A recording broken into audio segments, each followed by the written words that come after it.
सबसे बड़ी कंट्रोवर्सी क्या हुई? जर्मन और संस्कृत, राइट? उस वक्त मुझे आज भी याद है, मुझसे लोगों ने कहा आप बोल क्यों नहीं रही हैं? उस वक्त हिंदुस्तान और जर्मनी के बीच में एक करार था जो कपिल सिब्बल साहब के वक्त पे साइन हुआ था। उस करार का एक अंश था कि जर्मन हिंदुस्तान की तीसरी भाषा है, जो संविधान के बिल्कुल विरुद्ध था।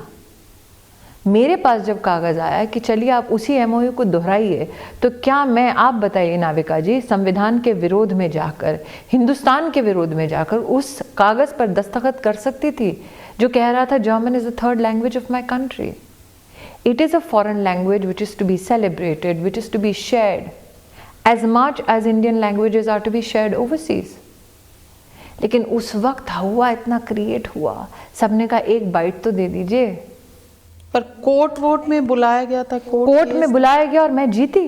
जस्टिस दवे थे, सुप्रीम कोर्ट में जीती। उस जीत का उल्लेख नहीं है कहीं। लेकिन मुझे इस बात का फक्र है कि उस उम्र में इतनी सारे प्रेशर्स के बावजूद मेरी सरकार तटस्थ थी संवैधानिक सारे विषयों पर, और कहा नहीं, हिंदुस्तान का मान कभी झुकेगा नहीं और कानून का उल्लंघन कागज पर कभी होगा नहीं। Did I pay a price for it? Absolutely. I paid a price because there was a controversy. That your name gets dragged and you get called unpad. Is that a price? Yes, that you come home and you have school-going children who are made fun of at school कि माँ अनपढ़ है। मेरे माँ बाप के पास उस वक्त पैसा नहीं था कि लाट साहब के साथ की तरह किसी बड़ी जगह पर पढ़ूं। मुझे 2 वक्त की रोटी कमानी थी। तो फिर what is the price you pay? तो फिर एफिडेविट में what is नहीं the देना price you चाहिए था? pay? What is the price you pay? My affidavits have been absolutely clear. They're in public domain. And आप जो इतने सालों से पत्रकारिता कर रही हैं, आप जानते हैं कि जब इलेक्शन कमीशन में एक एफिडेविट फाइल होती है तो ऑपोजिशन पार्टी वहाँ बैठकर स्क्रूटनी में हिस्सा लेती है। आपको भी ये पता है। तो मेरे जितने भी कागज़ हैं वो स्क्रूटनाइज हुए हैं, न सिर्फ इलेक्शन कमीशन द्वारा, बल्कि उस वक्त प्रस्तुतिकरण के वक्त कांग्रेस पार्टी है, जितने भी लोग थे उन सब ने देखा है। एक केस अभी सब जुडिस है, इसलिए कुछ बोल नहीं रही हूं मैं। अंतोगत्वा विषय क्या, एक पत्रकार महोदय थे जिनके साथ सीधी बात की थी, नो बकवास, यंग हैं, उनको इस बात का गुस्सा था, कह रहे हाजिर जवाब है औरत।